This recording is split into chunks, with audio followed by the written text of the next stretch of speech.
Vous êtes à la recherche d'un petit coupé 100% plaisir, de préférence propulsion. J'ai ce qu'il vous faut, Toyota GR86. Nous sommes venus en Espagne et plus précisément en Andalousie pour le tester sur route mais également sur circuit. Et avant de connaître ce que vaut ce Toyota GR86, pensez à liker notre vidéo et à vous abonner sur notre chaîne. La GT86 est morte, vive la GR86. Même si ce petit coupé sportif change de nom, la philosophie reste la même, à savoir proposer un véhicule distillant un fort plaisir de conduite, tout en étant affiché à un prix accessible afin toujours de représenter l'accès à la gamme sportive de chez Toyota. La recette demeure inchangée, mais Toyota l'a bonifiée. Ainsi, les principales nouveautés concernent la mécanique. Le 2 litres de la GT86 cesse sa place à un 2 litres 4. Il s'agit toujours d'un 4 cylindres à plat atmosphérique provenant de chez Subaru. Mais attention, celui-ci propose désormais un couple de 250 Nm, soit 45 de plus que l'ancien bloc. Mais au-delà de cette augmentation qui représente tout de même un quart du couple du 2 litres, il faut toutefois signaler que celui-ci est disponible 2700 tours minute plus tôt. La puissance progresse également, passant de 200 à 234 chevaux, des chiffres qui traduisent donc un changement radical de caractère, clairement visible sur la route. Et ce nouveau moteur est une vraie réussite, puisqu'il est plus coupleux, ce qui lui permet d'être beaucoup plus disponible et plein que la précédente version. Alors cela se traduit par des performances en hausse, mais surtout par un plaisir de conduite en forte augmentation. En effet, plus besoin tout le temps de jouer de la transmission pour aller chercher le régime maxi en haut du compte tour. Là maintenant, sur une plage intermédiaire, vous avez tout le couple nécessaire pour vraiment vous faire plaisir, que ça soit un usage au quotidien, mais également sur des petites routes comme c'est le cas aujourd'hui ici en Espagne, où le GR86 trouve pleinement son terrain de jeu favori.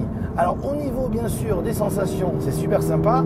Vous avez quand même un petit regret, c'est que le moteur que vous entendez ici à l'intérieur de façon assez importante, c'est pas vraiment le cas à l'extérieur, il est un petit peu assez fade à l'extérieur à entendre.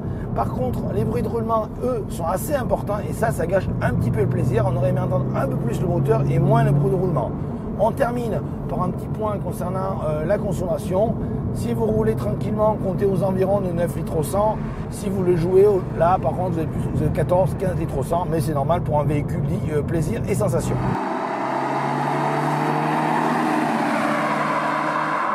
Les évolutions ne portent pas uniquement sur le moteur, bien au contraire, le châssis a été optimisé avec notamment une augmentation de la rigidité de 50%, une diminution de la masse globale, le GR revendique un poids raisonnable de 1300 kg sur la balance et un déplacement du centre de gravité qui est désormais plus bas et légèrement plus en arrière qu'auparavant. Et pour couronner le tout, Toyota a bien évidemment repris des basiques avec un différentiel arrière et une puissance et un couple qui sont transmis au sol par les roues arrière. L'ensemble vous donne un cocktail des plus séduisants, que ce soit sur route mais également sur circuit.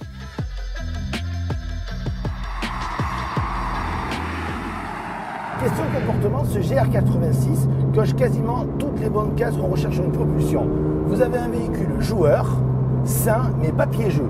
En clair, vous pouvez vous faire plaisir, faire glisser le train arrière, que ce soit avec les aides électroniques qui ne sont pas trop intrusives, ou alors en déconnectant tout, bien sûr, sur route, mais également sur circuit, pour sortir le train arrière qui glisse légèrement. C'est tout ce qu'on recherche quand on achète une propulsion, c'est se faire plaisir. Et le GR86 y arrive facilement, il prouve que ce n'est pas la peine d'avoir forcément une Porsche ou une propulsion hyper puissante pour avoir la banane, car il vous la donne avec un prix réduit ou relativement, on va dire, raisonnable. Alors certainement, certaines personnes auraient mis un côté plus joueur, mais vraiment l'équilibre du véhicule est très très bon. Toyota a rabaissé le centre de gravité, l'a mis un peu plus sur l'arrière pour renforcer le côté de propulsion et la recette fonctionne parfaitement. En clair, c'est un modèle du genre, une sorte de NX5 qui est réputé pour son côté joueur, mais c'est pareil ici sur le GR86.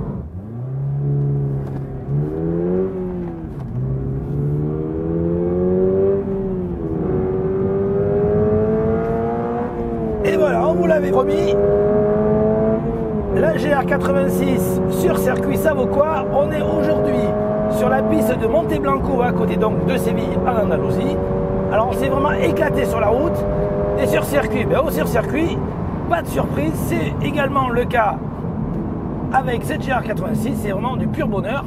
Alors pas toujours évident, toujours de manœuvrer, on va dire, et d'avoir un avis sur voiture sur un circuit qu'on ne connaît pas, mais ça glisse bien, comme je le disais tout à l'heure, sur route, une voiture facile, agréable. Elle n'est pas piégeuse, c'est ça qui est vraiment bien. Parce que vous avez de la puissance, oui, mais elle n'est pas une puissance débordante. Vous avez du couple, c'est largement suffisant. On sent un train arrière qui enveloppe, qui enroule dans les virages. Il se déleste sur les points de freinage, mais également, bien sûr, sur les points d'accélération. Donc ça, c'est assez fun. Parce que même si vous n'êtes pas en pilote, vous allez vous amuser. Le circuit de Monte Blanco, qui est un circuit assez vallonné. Donc en clair, que ce soit sur piste ou sur route, la GR86, c'est du bonheur. Et que vous appeliez Sohel Ayari ou pas, je suis sûr que vous aurez la banane une fois que vous l'aurez essayé. Allez, moi je continue un petit tour encore.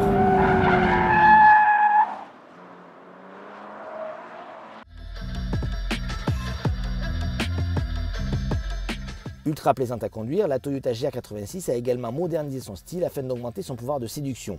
Si la forme globale reste celle d'un coupé compact au lit de fluide, Toyota a toutefois modifié les faces avant et arrière. Ainsi, les projecteurs sont devenus plus anguleux, le bouclier avant a été redessiné et la prise d'air a été élargie. L'arrière conserve bien évidemment sa double sortie d'échappement, mais les feux deviennent plus massifs et sont reliés par un bandeau lumineux. À l'intérieur, les évolutions se remarquent également avec une planche de bord inédite, plus horizontale que la précédente, qui hérite d'un écran multimédia plus grand, mesurant désormais 8 pouces et recevant certains équipements du moment, comme la compatibilité Apple CarPlay et Android Auto. L'instrumentation vient pour sa part numérique avec une présentation simple mais agréable. Comme tout coupé 2+2 qui se respecte, la GR86 propose des places arrière. Toutefois, celles-ci serviront majoritairement à transporter des enfants ou vraiment pour dépanner, vu le peu de place aux jambes. Le coffre est également restreint avec une contenance de 277 litres, mais suffisant pour une escapade à deux.